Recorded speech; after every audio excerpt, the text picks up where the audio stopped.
Hello and welcome, ladies and gentlemen, to another episode of Dragon Age Inquisition.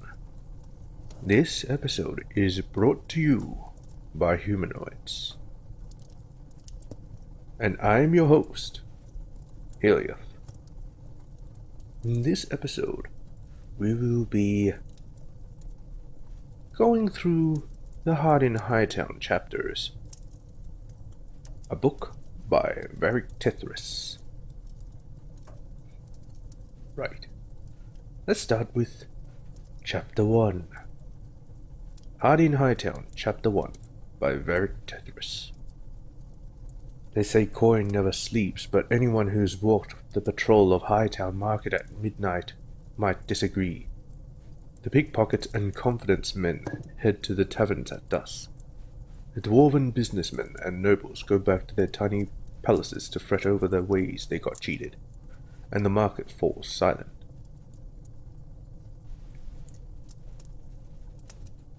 Donan Brnokovic knew every angle of the market with his eyes closed. 20 years of patrol had etched it into him, so that he walked that beat even in his dreams. The recruit, Jelvan, was another story. The ring of steel striking stone told Donan that the kid had stumbled into a column again. His new armor would be full of dents by sunrise. Torches make this easier. The sound of Jelvan hauling himself off the pavement was like a tinker's cart crashing. Torches make you night blind. You'll adjust. Donan crossed the square to help the kid to his feet. A breeze scurried across the plaza, sending the banners and pennants shivering and carrying an old, familiar scent. Donan stopped in his tracks. Something's wrong. His voice was low, warning. He peered into the dark, up at the mezzanine just above them. Follow me. Be ready for trouble. The two guards climbed the dark stairs, and there, in a puddle of shadow, found the body. Gold-trimmed satin glittered through the blood. Get the captain, Donan sighed. We've got a dead magistrate.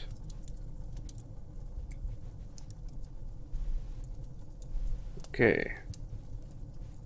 Hightown, Chapter 2. Magistrate Dunwald's butler had the air of a man who had never risen before dawn in his life. He stared down his nose at Donan Brnokovic and his partner Jelvan, as if he were on some lofty balcony above them instead of standing in the parlor in his dressing gown. The magistrate is indisposed. This can wait until a reasonable hour. He gestured for the guards to seat themselves out. The magistrate is dead, Donan corrected him. Wake the household. As the butler left, Jelvan shifted uneasily in his new armor. Shouldn't the captain be here? You want to go back to the barracks? Be my guest, Donan said with a shrug, only half listening as he studied the collection displayed in the room. A dozen ancient swords lay nestled in display cases, protected from dust and prying fingers. Moved to lift the lid of the nearest one. Jelvan started to protest, but then the door opened. She had eyes the color of topaz and dark hair that fell across her brow like dark sword strokes. She strolled into the parlor with such dignified elegance that Donan didn't realize for several minutes that she was clad in a housecoat and not a ball gown. You have news about my husband. What's Seamus done this time? Forget to pay his bill at the Rose? She seated herself and indicated the guards to do the same. Donan nodded at the recruit to speak up. Jelvan started. No, Lady Dunwald, actually... She interrupted him with a wave. Marielle, please. Lady Marielle.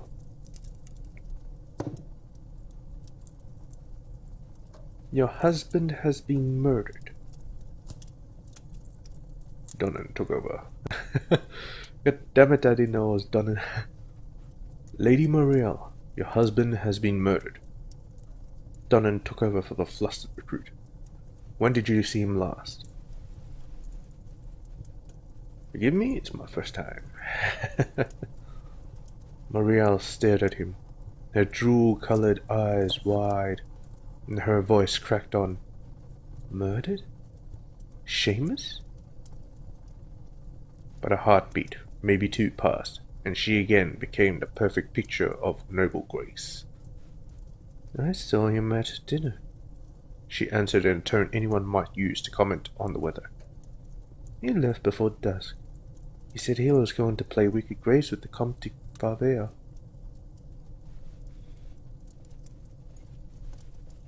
Do you know of anyone who might have wanted him dead? Javelin asked softly. People want magistrates dead on principle. She gave a wry smile, but her voice grew pained. Criminals, political rivals, even people in his district who disagreed with him. She drifted off, lost in thought, and then turned to Donnan, eyes blazing. A week ago, a letter came. Vague threats. I thought it was nothing, but it upsets Seamus. Who sent it? Donnan asked. It wasn't signed, but the seal was 6 crossed swords. Alright, on to chapter 3.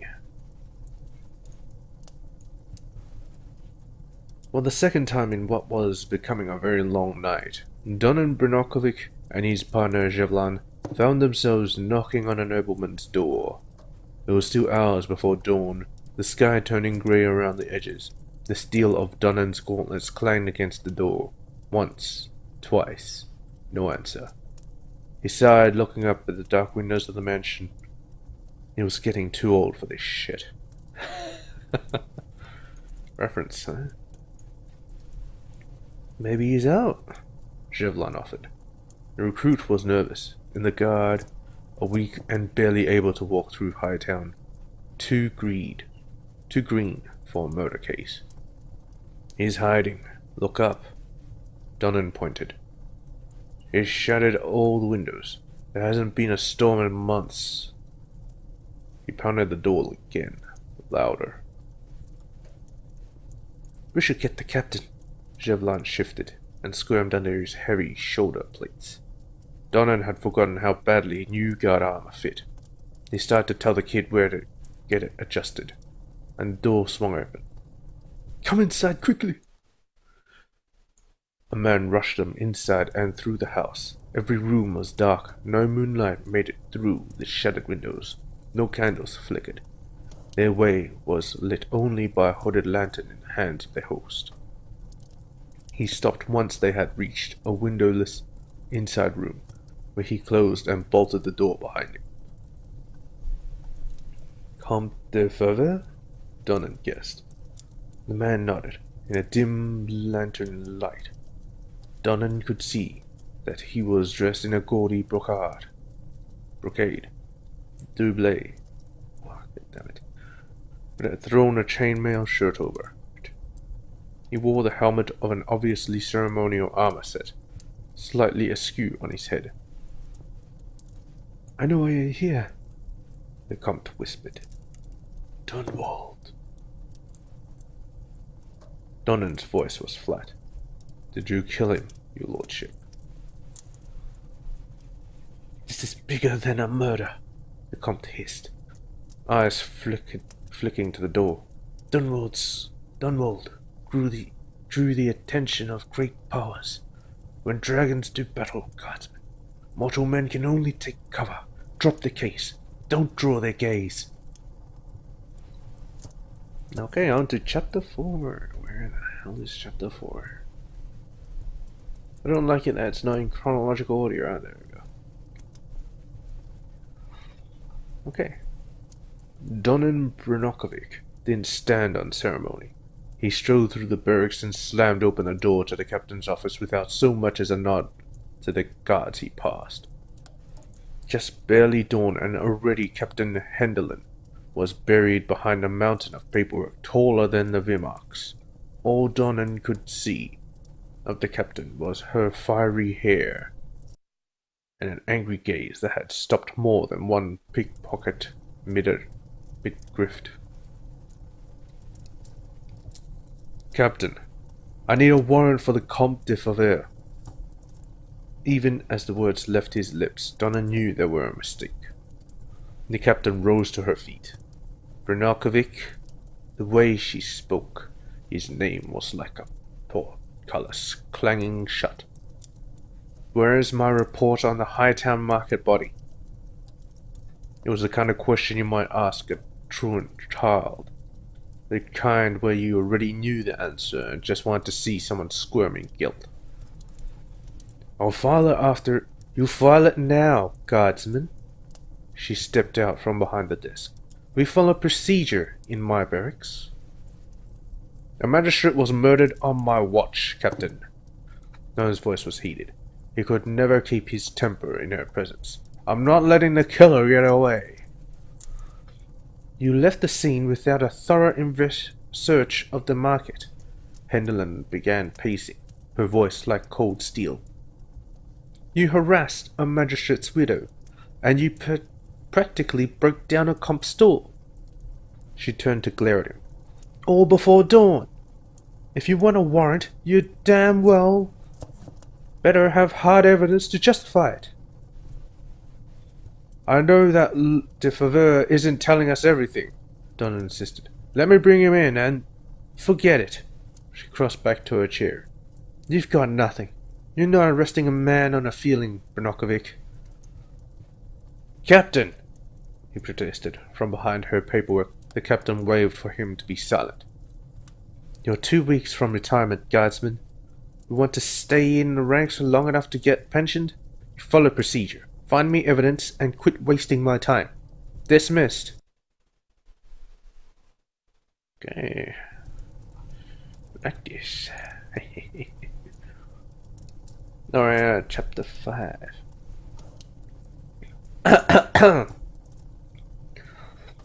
Jevlon was waiting outside the captain's office when Don and Brinokovic slunk out, defeated. Don't know why it needs the last name all the time.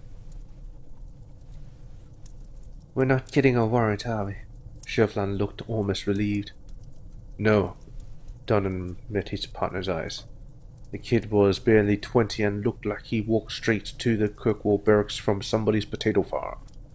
Taller and broader than the other guards, Jevlon slouched as if he didn't know how to fit into his own limbs, as if he thought he should be smaller. Hunched over in his brand new too large armor, he looked like a child playing at being a guard. He was too green for a murder investigation. "Maybe it's for the best," Jevlon said, almost speaking Dunnan's thought out loud. "You're on your way out of the guard and I'm..." He trailed off, then sighed. Questioning nobles in the middle of the night wasn't covered in training.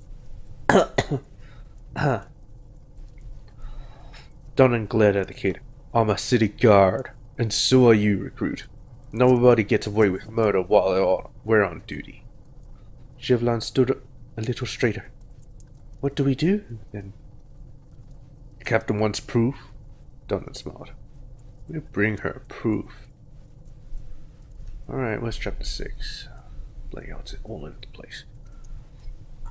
Alright. Chapter 6. The estates of Hightown fall into 3 types.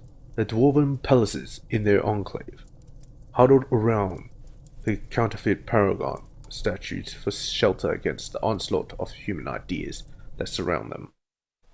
The foreign quarter, where the wealthiest Orlesian and Antivan merchants stay during their twice-yearly visits to criticize the ship captains and the shop clerks and accountants in their employ. And the noble mansions, where families who can trace their lineage back to Orlesian conquerors and to winter landlords perch to look down on a rabble of ordinary folk scurrying at their feet. but whoever they belong to. All of the Hightown estates have two things in common. A showy front entrance used when the occupants want to be seen, and a hidden back way when they don't. The servants' door to the Comte de Favel's mansion was in an alley hidden by overgrown topiaries.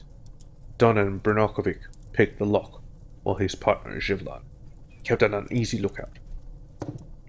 They had left their armor at the barracks, but even in civilian clothes, the recruit managed to look like he was wearing an older brother's hand-me-downs. "I don't think this is what the captain meant when she said to get evidence," he muttered. The lock clicked, and Donan gently pushed it open. Only a few slivers of light slid through the shuttered windows. Silence hung in the air like a cheap tapestry. Donan and Živlan crept through the dark rooms, alert for any sign of servants, but nothing broke the eerie quiet except their footsteps. In fact, there was no sign that anyone had been in the house at all until they found the room whose door had been torn from its hinges. Inside, the Comte lay on a pool of blood, one hand clutching a loaded crossbow, a dagger hilt protruding from his back. The plot thickens, it seems. That's the end of Chapter 6. Chapter 7. Donan Brnokovic searched Comte de Favel's office. The Comte lay dead, murdered while armed and barricaded inside his own home.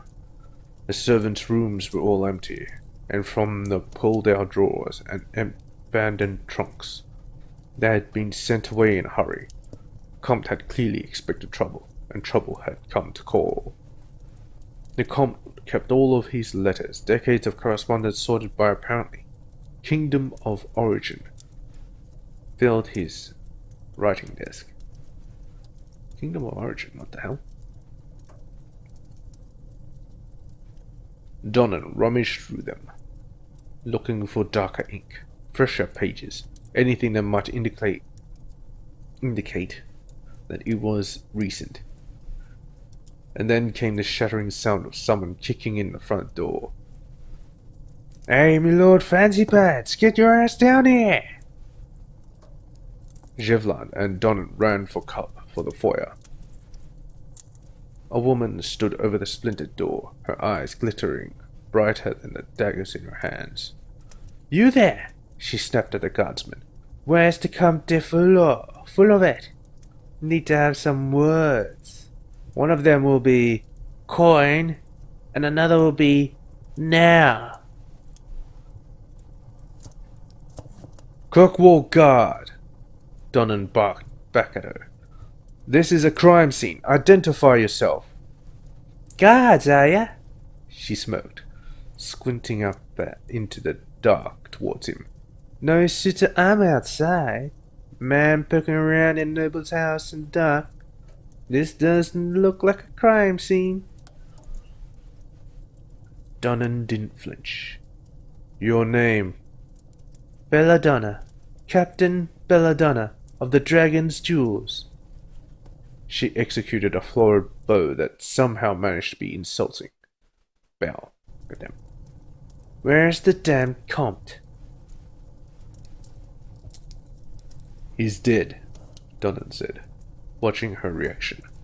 "You wouldn't know anything about that, would you?" She cracked a wry smile. "Trust me, sweet thing. If I were going to kill him, I'd have waited until he paid me first." "What was your business with the Comte?" Živlan spoke up, startling Donan. He'd almost forgotten his partner was there. "Cargo transport." She glowered at the recruit. Glowed? Oh no. "He hired me to deliver some antiques, and I've been sitting at anchor for a fortnight without being paid." She peered up into the dark balconies overhanging the foyer and shouted, "Anybody here? You want this rubbish? Come to the docks tonight and pay me 50 sovereigns for it. Otherwise I'm dumping it in the sea." With that, she turned on her heel and strode away. Kinda thought it was Sarah. Alright, chapter 7 done. Now let's chapter 8. There we go. Really kind of sucks that it's not in order. It's like in the order I found them. It's like, really? Chapter 8. Donan Brenokovic left his partner Yevlan at the barracks. The recruit was even more jittery after their run-in with Captain Belladonna. And although Donan himself was starting to feel his limbs weighed down and aching after such a long shift, he finally had the scent of something in this case. He wouldn't let it get away. The city of Kirkwall was a legacy of collectors. It was built in ancient times by Tevinters who collected suffering as if it were rare coins, and they passed on their obsession to future generations. On any street from Darktown to the Viscount's Keep, you can find someone who will always buy tapestries, or who has every known spoon made in Navarra, or someone who hoards odd bits and scraps of historical knowledge, like it's their grandmother's crockery. Which was how he found himself knocking on a brightly painted door in the alienage. "Oh, Guardsman, what a nice surprise! Nobody's been moat, have they?" The elf beamed up at him.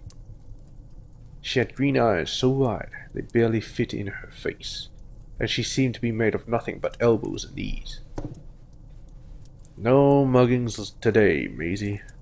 Donan had to duck his head slightly to get through the door. "I've had something you might be interested in." And her letter to Magistrate's wife had given him the night before. "Now this doesn't look very interesting at all." Maisie frowned, disappointed.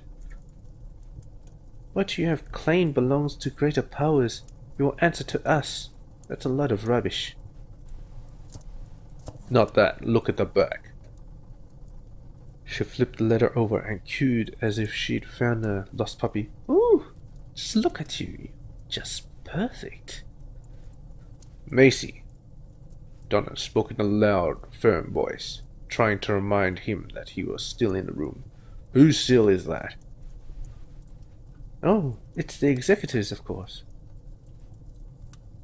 Macy peered excitedly at the wax seal, holding it up to the window for better light. "I should have guessed it from the silly great powers nonsense. There's only been one example in the letter, claiming responsibility for the assassination of Queen Madrigal in 599, and this one is so much better. Just look at that imprint." "Any idea how I contact these executors?" Donan asked. "Oh, they're not real, of course. Everyone knows that." Okay, that was a bit weird. Yeah, I know Donan sounds like the narrator. Well, fuck you. Maybe he's narrating the whole bullshit. Yeah, you never know. Alright, chapter 9. Where is chapter 9? Oh my god. Why did I do it like this? Okay, chapter 9. Donan Brenokovic was running out of leads to chase. He only had 2 weeks left until retirement. Just 2 weeks to find the man who'd murdered a magistrate in a Hightown nobleman.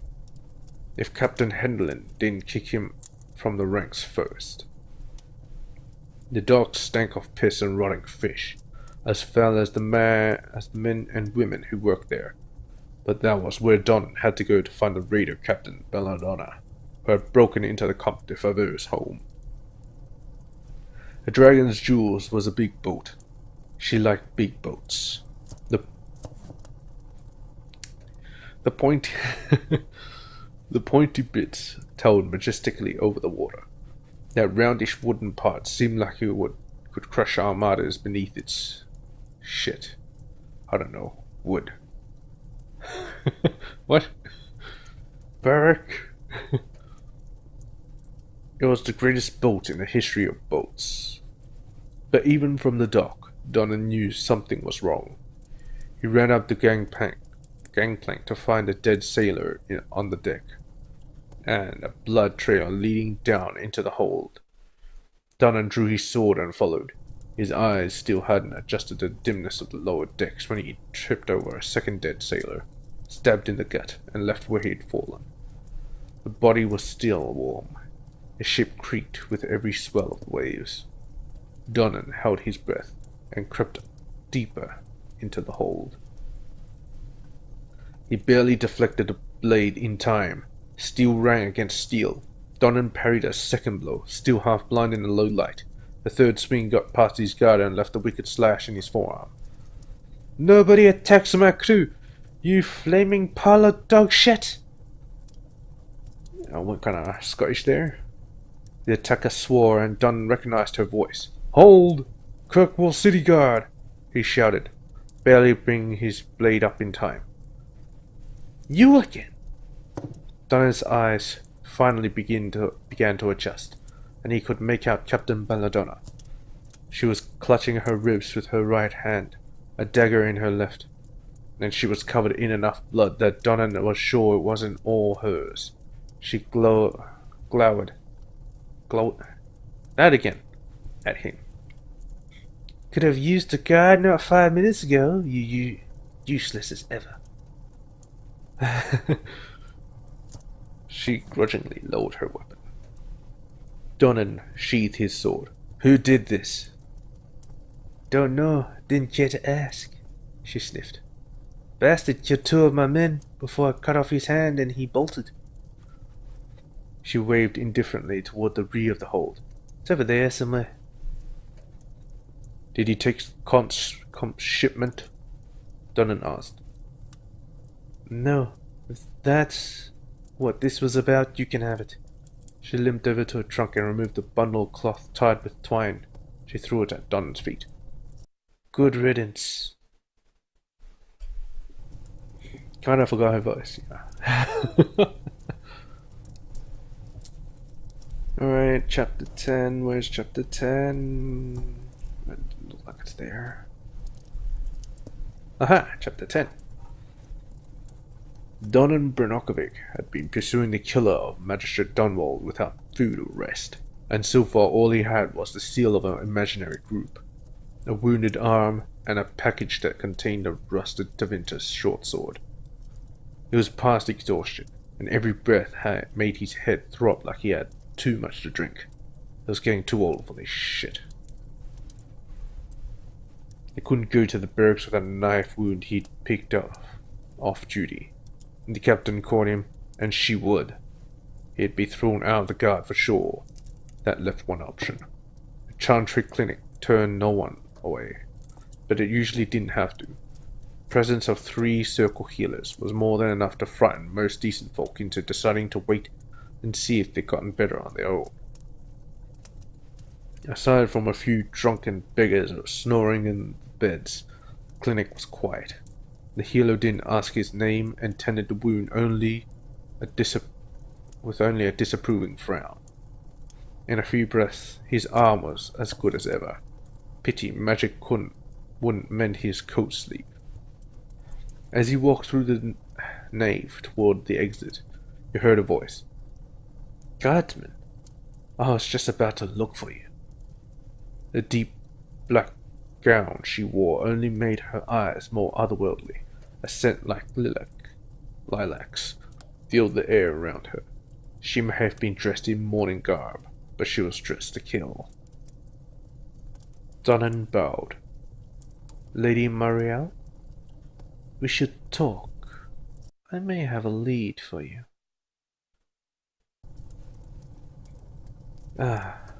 Maybe I shouldn't do voices. I don't know whose voice is whose. Alright, chapter 10 done. Chapter 11. The Café Dior, whatever, perched atop a hill in the Orlesian district of Hightown. The view of the entire city so the wealthy patrons could keep an eye on the peasants toiling below. Lady Marielle studied the room across the brim of her cup. A few nobles sat at the delicate little table, sipping tea from the ravine and from ravine and whispering among themselves about the latest maneuvers in the grand game 1,000 leagues away. What's this lead you have for me? Donnan broke the silence, acutely aware that he stank of sweat and fish from the dock cell, and was wearing a ripped, blood-stained coat in a most high-class cafe in Kirkwall. We're being followed, guardsman. The lady's voice was low. From her tone, she might have been discussing the weather. The two gentlemen in the corner, by the door. Donnan picked up his teacup and gestured with it, as if making a point.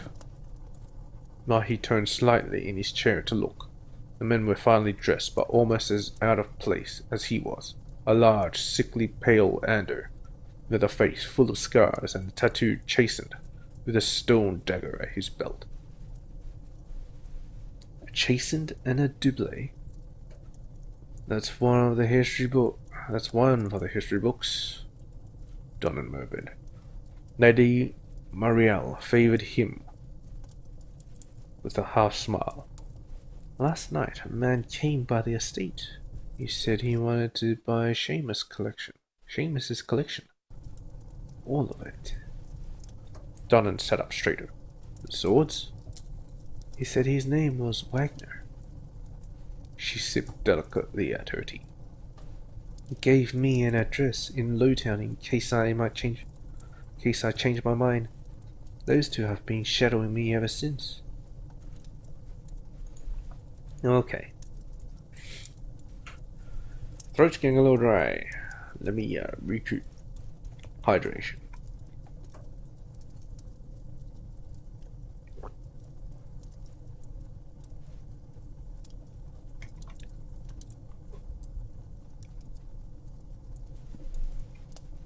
Oh no, maybe that made it worse. Oh. Chapter 12. They say you can buy anything in the Lowtown Bazaar. It's mostly true. On the right day you can find vendors hawking spices from Saharon, the legacies of the unknown dwarven paragons, maps to hidden fortresses in the Donarchs, and the crown jewels of Antiva. No bookstore in Theus peddles more wild stories than Lowtown. Donnan Branokovic made a point of greeting each shopkeeper as he passed, so that a continual chant of guardsmen reached the ears of two large men in shadowing him since he'd left Lady Marielle in Hightown. The address she'd given him led to a warehouse in the Foundry District, a section of the city populated only by rusted metal spikes and vagrants. Donnan knocked on the door. It's too much reading, man. An immaculately dressed butler greeted him and gestured for him to enter. Guardsman Branokovic, Monsieur Wagner has been expecting you. Donnan followed him through a labyrinth of warehouse offices to a back room richly appointed with silk carpets and tapestries depicting the execution of Andraste. Two heavy armchairs upholstered in velvet occupied the center of the room.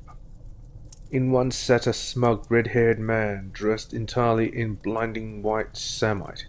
The other chair was empty. Guardsman, please sit. The gentleman spoke with a heavy Starkhaven accent. I don't know what that is.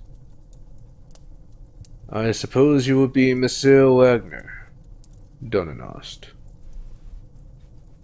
I am a procurer of antiques, Sir Branokovic, as I'm sure the Lady Dunwald explained. Wagner carefully lit a pipe made of carved bloodstone and inhaled. But we are both men of business, guardsman. You are soon to retire, are you not? Allow me to present you with an opportunity. Donnan turned, a critical eye in the tapestry of Andraste's pyre. I'm listening. Wagner watched him through a growing veil of smoke. Do you know what Seamus Dunwald had in his possession, guardsman? What made the poor man worth killing? Do tell. The sword of Assyrian. Wagner leaned forward, studying him closely. The very blade that pierced Andraste's heart. Donnan gave him a flat stare. If I believed that were even possible, I'd think that blade would be worth a lot of coin.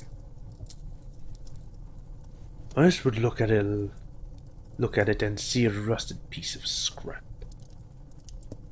It is no longer the jeweled blade of an Archon, but to the right buyer, guardsman, the sword is worth an empire's ransom. I know such buyers. Wagner smiled. It is here, in Kirkwall, and if you help me find it, I can make you a very rich man. Yeah, lost his voice halfway. That's what happens when you do two voices. You kind of forget the other one. Well, if you're inexperienced, you know. Okay, chapter 13. In the Lotan Bazaar, Donnan paused to pay a little elven girl to play courier for him before making the long climb back uphill to Hightown. A careful glance told him the scar-faced Ander and the tattooed Chasen were still tailing him. Donnan was certain they'd love the Viscount's keep. He passed beneath the stone gaze at the cormorant statues flanking the gates and nodded to the guards on his way to the barracks. No one noticed his ragged, bloody clothing, which disappointed him as much as he benefited from it. Recruits these days, always slacking off. Donnan bypassed the captain's office and went looking for Yevlan. By now the kid ought to be rested up, and Donnan suspected he would need backup if his large suspicious shadows decided to pick a fight. But Yevlan's bunk was empty. Donnan noted blood splatter in the bedding and a scent like lilacs. All of his gear was missing. In the center of the bunk was a note. Bring the blade to the keys tonight at midnight, or the boy dies. It was signed with a wax seal, 6 crossed swords. Alright, chapter 14. The late magistrate Dunwald's butler blinked as Donnan Branokovic barged into the foyer. Get Lady Muriel, now! He headed straight to the parlor where the magistrate's collection was displayed. Wrapped in a black shawl, Muriel sauntered into the room and leaned against one of the glass cases. Guardsman? Guardsman, what a pleasant surprise. Where's Yevlan? Her smile faltered. Why do you think I would know? He's your partner. Donnan held up the note. Your perfume, Lady Muriel. He dropped it on the display case beside her. What were you doing in the guard barracks? I didn't leave the note, she said with a measured calm. I don't have your partner.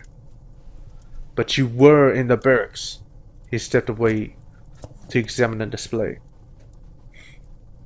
You told me Wagner wanted to buy the magistrate's entire collection, but he said he was only interested in one blade.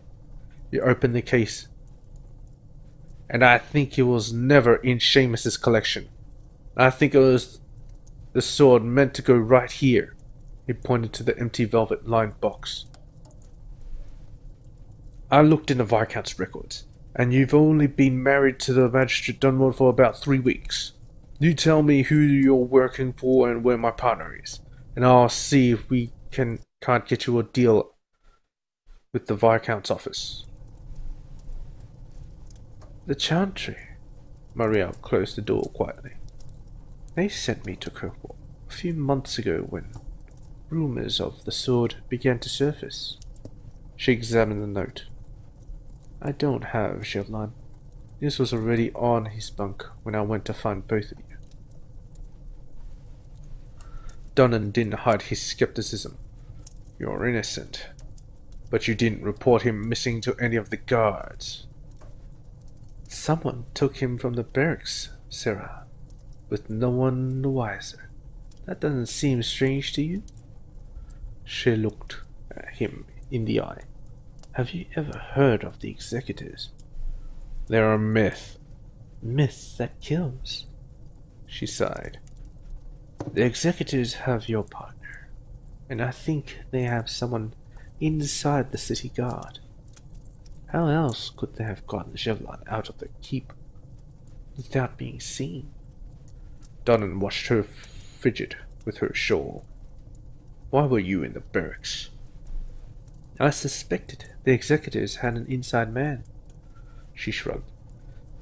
How else could they have gotten poor Comte de Faveur to open the door into his killer, since he arranged the sword's purchase for Seamus?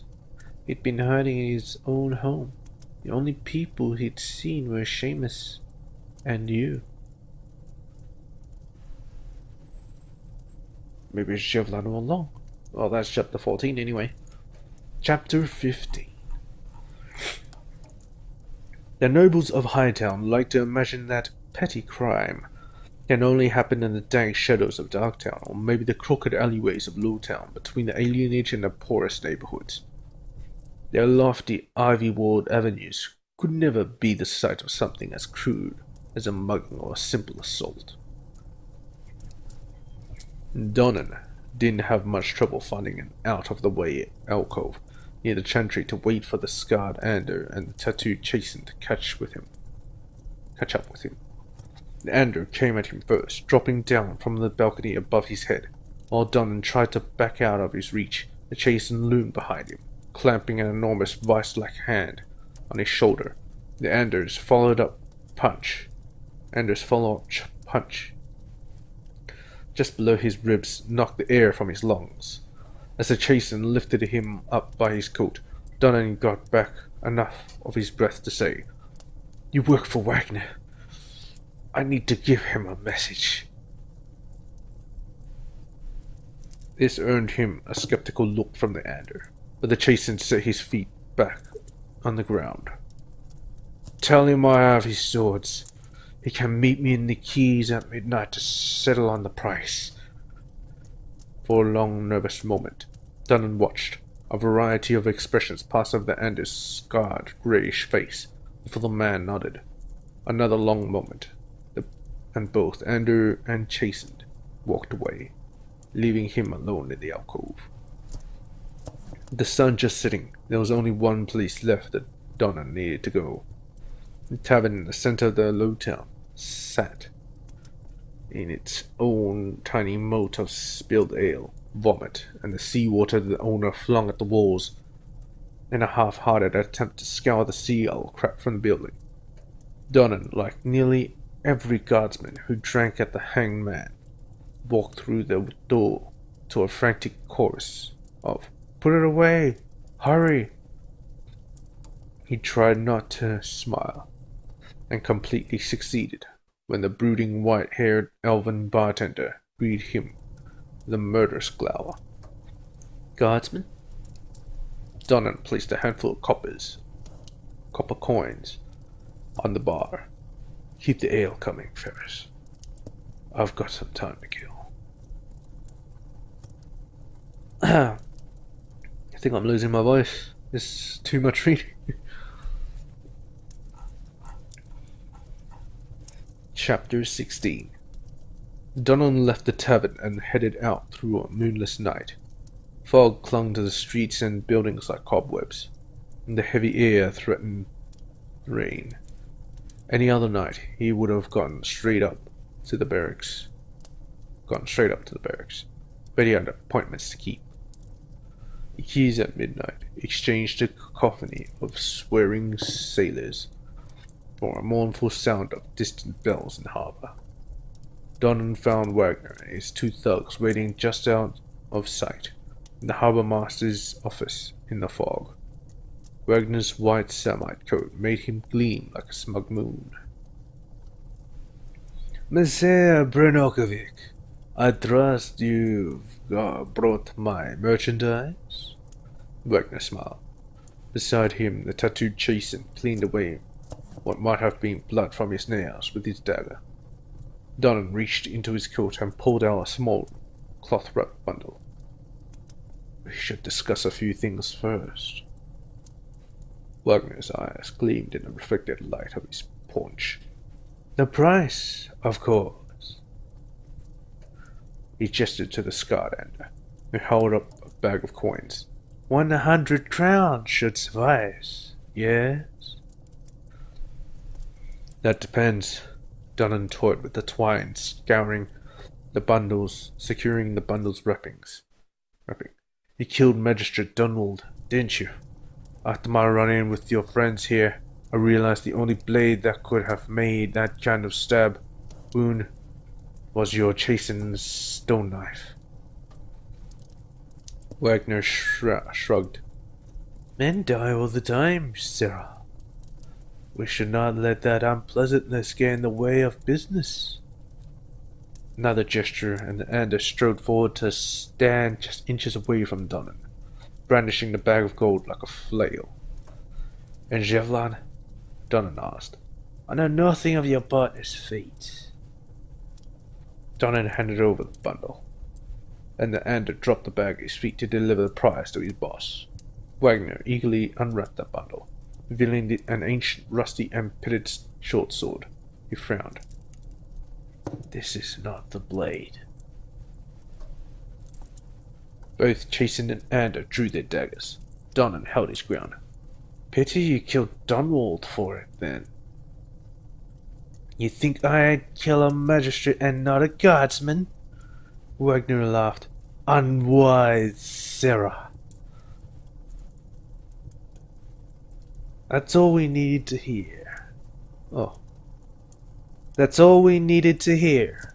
Captain Henderland stepped around the corner behind Donnan, a dozen guards but with her. For the first time in months, he saw what might have been a smile on her face. Good work, guardsman. We'll take it from here. Oh, my throat. My throat.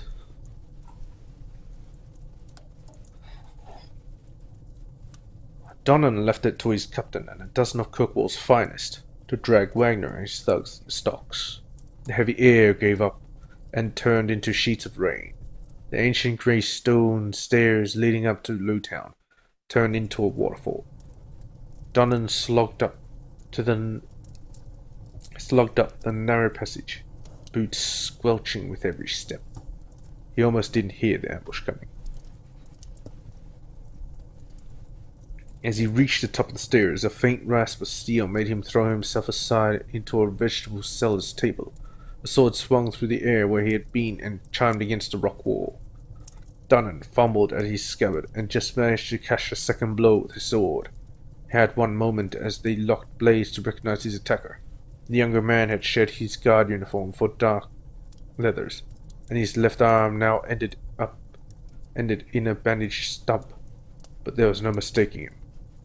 Shivlan? Where is the blade of Hessarian? Shivlan recovered from the parried blow to his lash at Donnan's legs. He dodged back, slipping and nearly stumbling ass first down the stairs. It was you, the inside man. You're the one who killed the Faveur. Donnan lunged at the recruit. Shivlan quickly moved to block, but Donnan's blade sliced his arm, drawing blood. Give me the sword! I know that pirate hag gave it to you. Shivlan swung a series of hard slashes, trying to break Donnan's guard or knock him down the stairs. In the darkness and the driving rain, the guardsman struggled to see his attacker. Still, Donnan grinned. You left out the key. I guess you ran off without it when the lady took your hand off. Not my fault you picked a fight you couldn't win. He tried to edge away from the stairs, but the rookie kept his pinned between the vegetable store and a fall to his death. Shevlon lunged, his blade punching through Donnan's armor just below his ribs, but the recruit slipped on the wet stone during his attack and stumbled into the enemy. Donnan shoved him away and over the stairs. His fall ended with a sickening crack of broken bones. Donnan drew a ragged breath and pulled Shevlon's sword from his side, trying not to slip on his own blood. The chantry was a long way off. Knew it was Shevlon.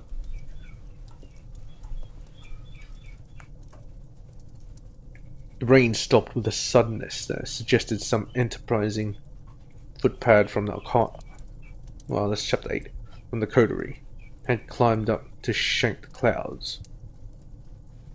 The fog drifted off to haunt a better part of the wounded coast, and as Donnan reached the chantry courtyard, the clouds parted to let a sliver of moonlight shine on the rain-swept flagstones.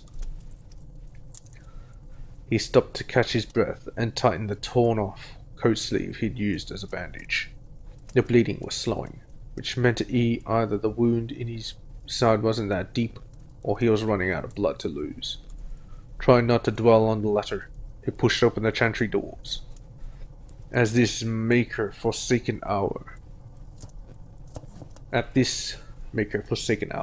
the chantry was lit only by the eternal flame at Andraste's feet. A single soul occupied the space, lighting a candle for the dead. She rose as Donnan staggered into the firelight. Guardsman! Lady Marielle rushed to help him into one of the pews.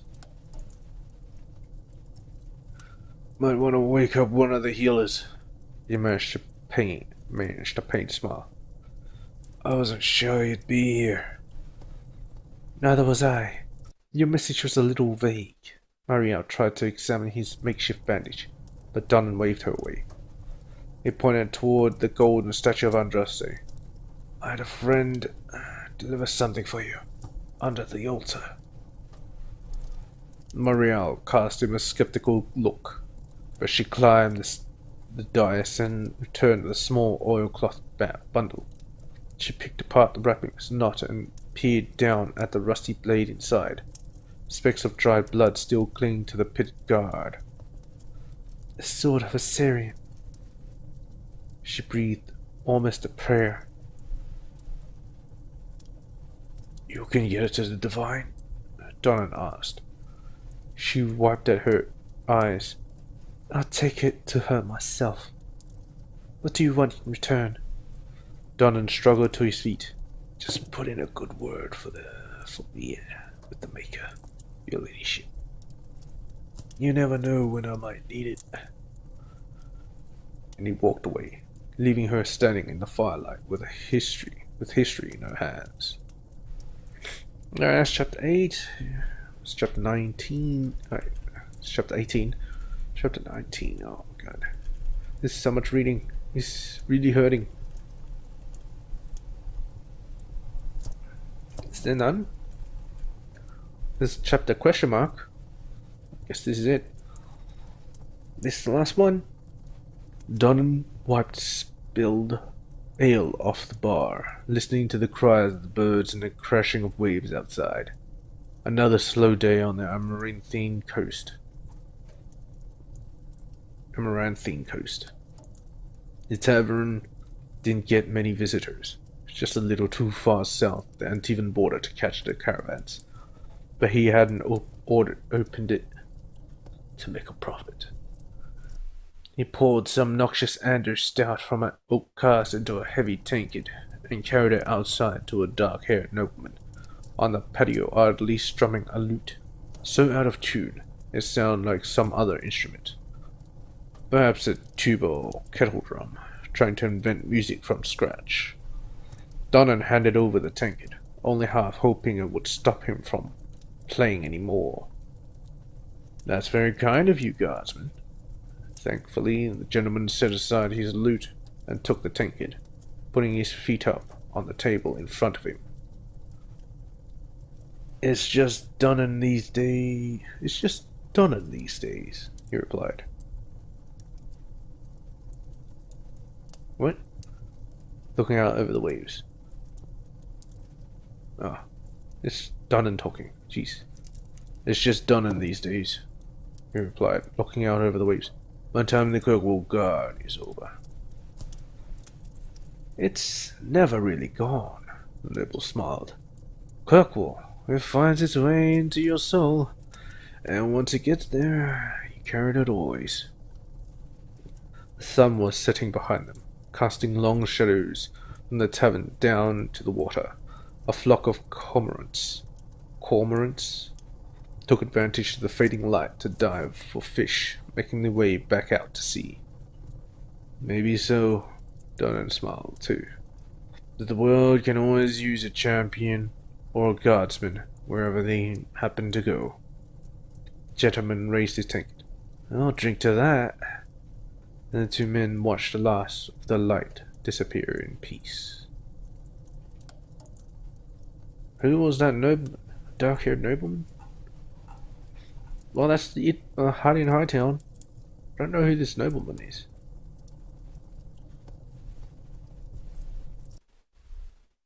Dark-haired nobleman. Strumming a lute. I don't think I know him. No, well. Well, that's hard in Hightown. Oh my god, that was painful. It was quite literally painful.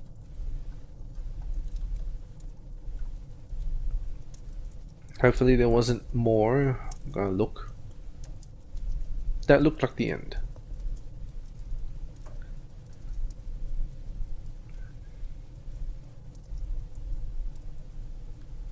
Yeah, it seems like the end.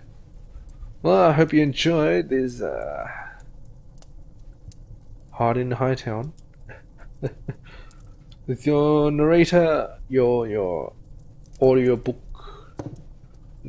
dude, Elliot. Yes, we do audiobook now. No, I don't want to do this shit again. I'm gonna have to do it again for Wildlands. Oh boy. You know what? Peace. I want to stop talking now.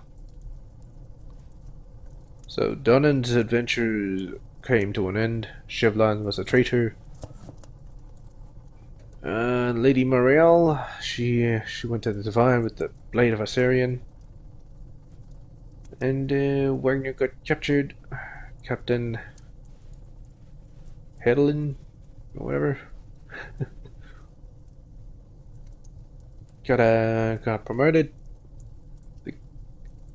The other captain, ship captain, Belladonna. Oh, she got stabbed. She kind of lost 2 crew members. Guess she went sailing again. All's well that ends well. Well, nothing really changed, you know, whatever. Case solved.